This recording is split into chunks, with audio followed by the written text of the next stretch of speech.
All right, thank you so much for the report, Haley. The pistol recovered by the suspect in the United Healthcare shooting was a so-called ghost gun, firearms that can be assembled at home. NBC 10's Joel Massey has more on the issue of ghost guns and how they're showing up more and more at crime scenes.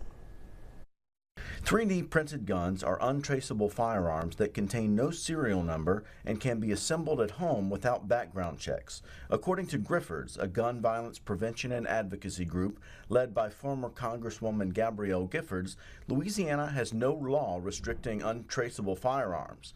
David Pachinko, legal director at Giffords Law Center to Prevent Gun Violence, highlights the way gun parts can be bought online without serial numbers. And the way that companies have been going about selling these products is that they sell the guns in unfinished form and they claim they're not actually selling a gun. So they claim they don't have to follow any of the gun laws. And as a result, we've seen gun traffickers using these companies, sourcing guns from these companies in huge numbers, and then selling them all into the criminal market. Pacino says the federal government now recognizes those parts sold online as guns.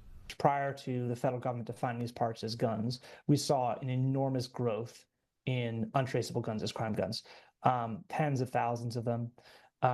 In some areas, we were seeing huge percentages of the number of crime guns were these untraceable guns. That was a huge problem because these ghost guns were largely supplying the criminal market.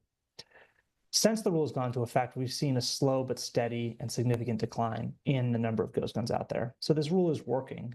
West Monroe resident Anna Gail Hicks is in favor of the regulation.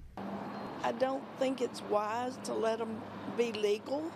I think people need to be accountable that use them, and I think you ought to be able to trace them back and know who is using them.